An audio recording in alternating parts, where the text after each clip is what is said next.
जय हिंद दोस्तों। आज हम लोग बात करेंगे मानव शरीर की संरचना। मानव शरीर की संरचना या किसी भी जीव की संरचना की सबसे छोटी इकाई कोशिका होती है। कोशिकाओं से ही जीवों की उत्पत्ति हुई है। इस बात को तो क्लियर है। अब देखिए, जो कोशिका है, कोशिका जीवन की सबसे छोटी इकाई अर्थात जीव की सबसे छोटी इकाई कोशिका होती है। जीवन की उत्पत्ति मतलब जो शुरुआत हुई है कोशिका से। ये कोशिका बोले तो सेल से ही जीव मतलब कोशिकाओं से क्या बनता है। कोशिकाओं की जब मेजॉरिटी होती है, कोशिकाओं का जब समूह होता है तो एक ऊतक का निर्माण होता है। कोशिकाओं के समूह से क्या बनता है? ऊतक बनता है। इसे कहते हैं ऊतक। कोशिकाओं के समूह से क्या बनता है? टिश्यू। क्या बनता है? टिश्यू। ये आपका ऊतक है। फिर जब ऊतक का जो समूह हो जाता है तो क्या होता है? ये मांसपेशियां बनाता है। क्या बनाता है? मांसपेशियां।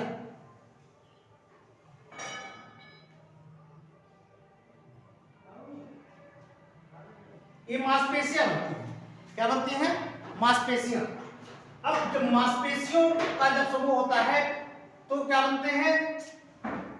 अंग बनते हैं। क्या बनते हैं? कोई अंग बनता है। और जब अंगों का समावेश होता है तो कई सारे जब आपस में मिलते हैं तो कोई अंग तंत्र बनता है। क्या बनता है? अंग तंत्र। और जब अंग तंत्र मिल जाते हैं तो एक शरीर का निर्माण होता है। एक शरीर बना। तो जो आपकी मांसपेशियां हैं,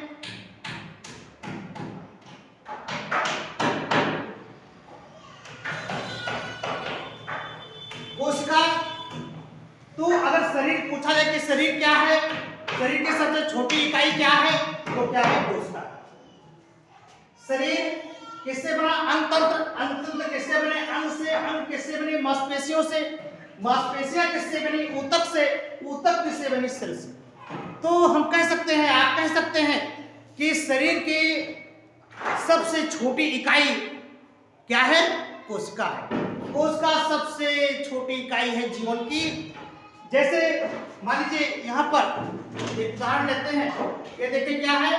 ये मान लीजिए मिट्टी के कण है। मिट्टी के कण तो आप समझते ही हैं। ये देखिए, ये मिट्टी के छोटे छोटे कण हैं। कण हुए ना? अब इन छोटे कणों को इसमें जब जल मिला जाता है, H2O अर्थात जल, जब इसमें जल मिला दिया जाता है तो क्या हो जाता है? गीली मिट्टी हो जाती है।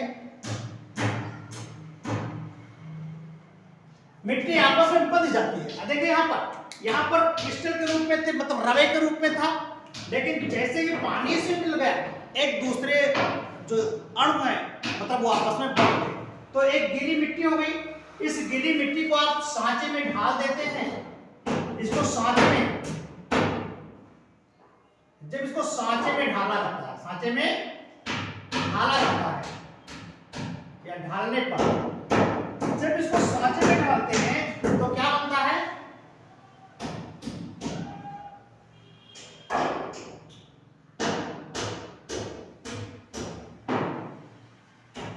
तो देखिए ईंट का निर्माण हो जाता है।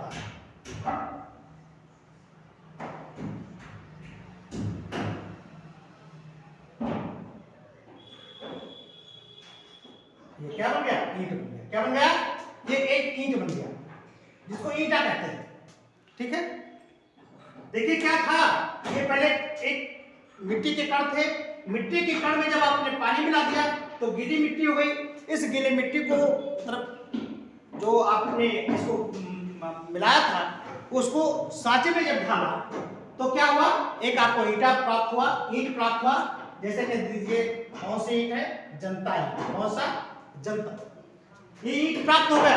अब इस ईंट के ऊपर सतह, ईंट के ऊपर तह ऐसे आप रखते जाते हैं, मकान बनाते हैं तो ईंट के ऊपर एक ईंट रखते जाते हैं, एक ईंट के बीच में मसाले रखते हैं, फिर ईंटें, फिर एक मसाले रखते हैं। ये प्रक्रिया जब आप लगातार करते रहते हैं तो क्या बनता है? एक मकान बन जाता है। क्या बन जाता है? क्लियर? अब मकानों का जब समूह हो जाता है तो क्या बनता है, जब ज्यादा तो एक हवेली बन जाती है। क्लियर? तो ये जो हवेली है, हवेली मकान से मकान, ईंटा से ईंटा, गीली मिट्टी, फिर इनके समन्वय से। तो कुल मिलाकर के अगर पूछा जाए कि इसके बनने की सबसे छोटी इकाई क्या है, तो क्या होगा, यही मिट्टी के कण। मिट्टी के कण से ही इसका निर्माण हुआ है। तो ठीक इसी प्रकार से ये जो शरीर की संरचना है, जो शरीर बनती है, उसकी सबसे छोटी इकाई क्या है, आपकी कोशिका है। कोशिकाओं से ही शरीर का निर्माण हुआ है। देखिए, अब देखिए यहां पर देखिए शरीर किससे बना है, अंग तंत्र से। तो शरीर में कितने अंग तंत्र हैं, शरीर में अंग और अंग तंत्र क्या होते हैं, ये तो भाई मोटी सी बात है। बाकी ये सब कोशिका, ऊतक, मांसपेशियां समझते तो हैं, लेकिन हम लोग आज शरीर, जैसे अपनी ये मानव शरीर है, मानव शरीर के अंग तंत्र कौन कौन से हैं, अब हम पढ़ेंगे, जानेंगे कि अंग तंत्र क्या है, मानव के अंग तंत्र क्या है। ठीक, चलिए देखिए,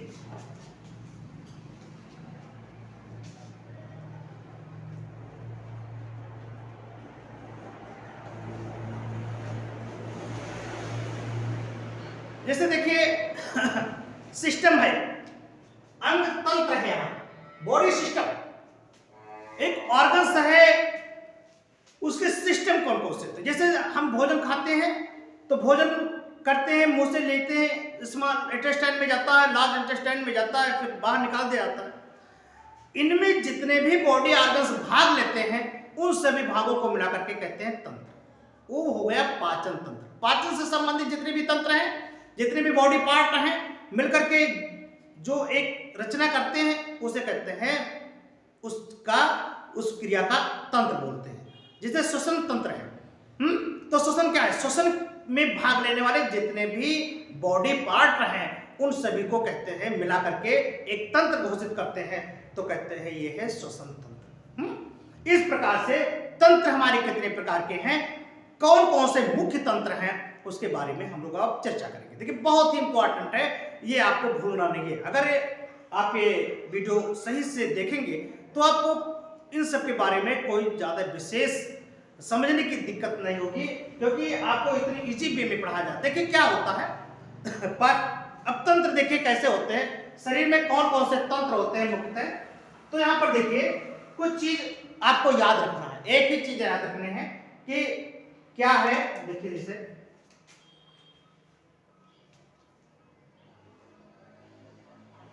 जैसे देखिए पाचन तंत्र, श्वसन तंत्र, अध्यावरणीय तंत्र, परिसंचरण तंत्र, उत्सर्जन तंत्र, ये सब मुख्यतः तंत्र हैं। तो ये तंत्र किस तरह से आपको याद रहेंगे, कैसे याद रहेंगे, उसके बारे में एक छोटी सी ट्रिक है। उस ट्रिक को अगर आप याद रखेंगे तो सदा इसको कभी आप नहीं भूल सकते हैं। देखिए कौन कौन से होते हैं। पहला है, देखिए क्या है,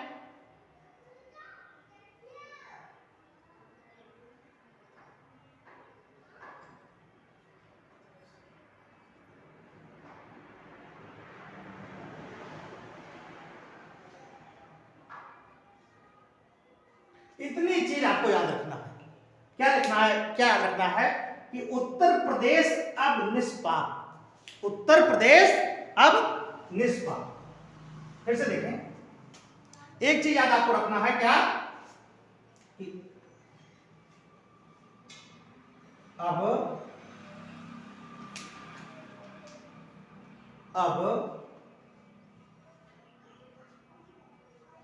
उत्तर प्रदेश निष्पाप।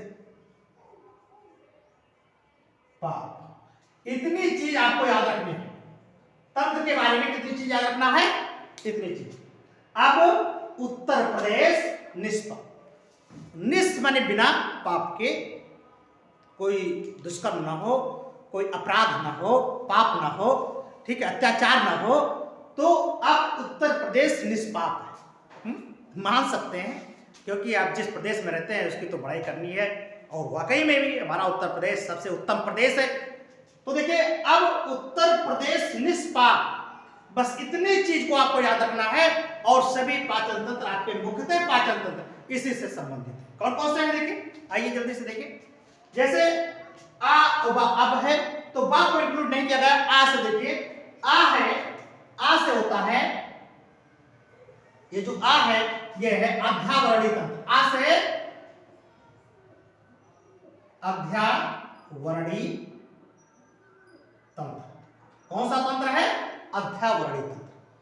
दूसरा है उ, छोटा उ से देखिए क्या है? उत्सर्जन तंत्र। क्या है?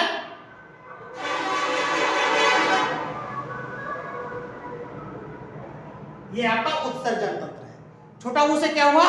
उत्सर्जन तंत्र। ठीक है, चलिए प्रा से देखिए क्या है?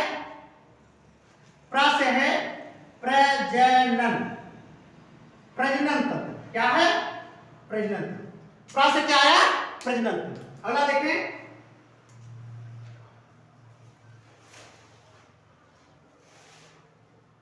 अगला है नियंत्रण।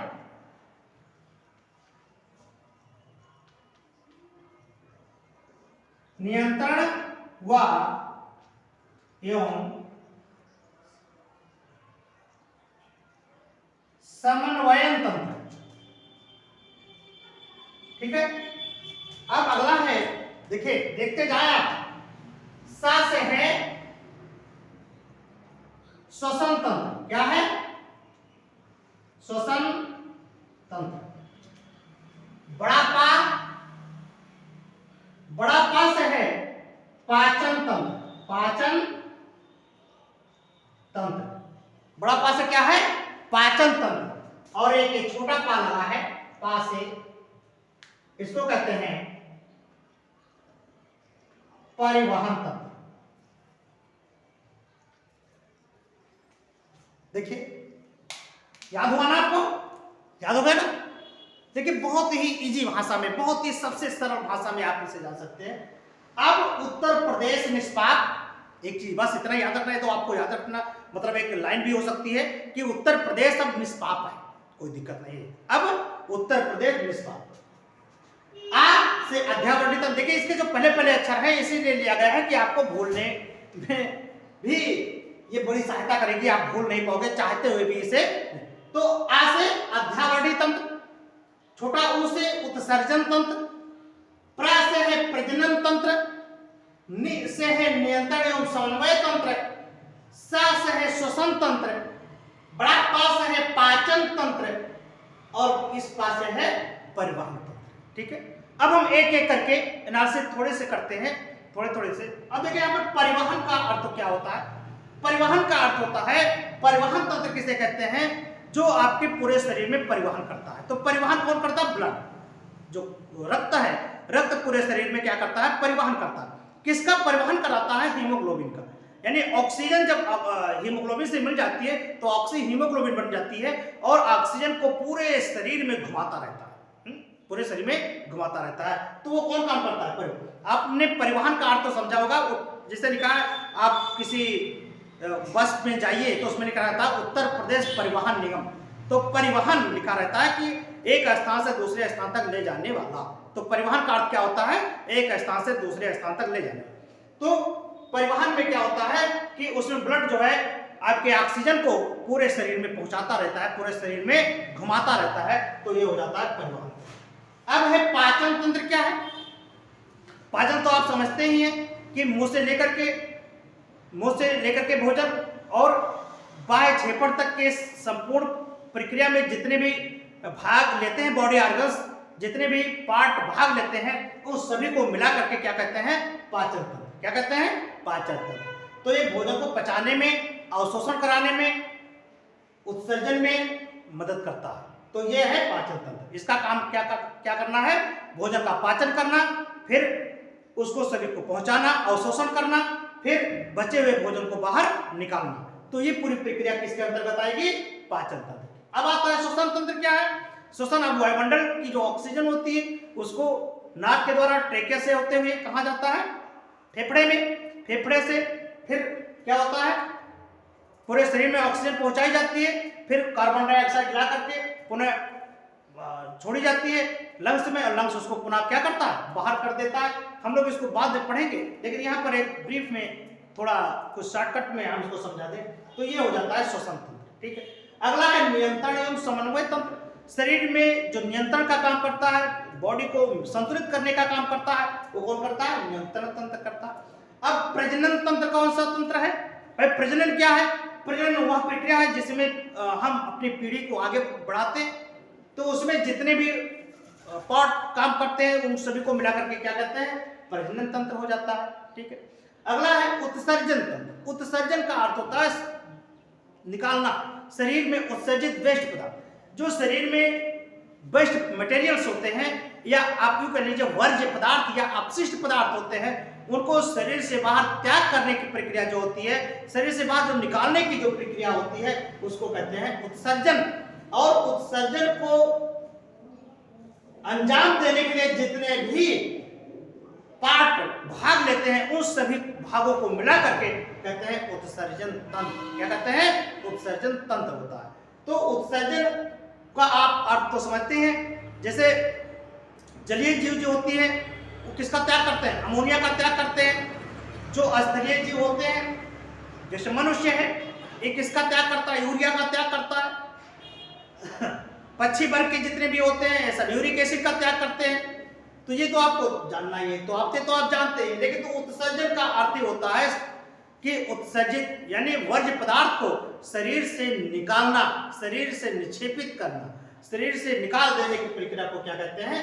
उत्सर्जन कहते हैं। ठीक। और उत्सर्जन में भाग लेने वाले सभी आर्गन को कहते हैं उत्सर्जन तंत्र। अगला अध्यावरणीय तंत्र। क्या है?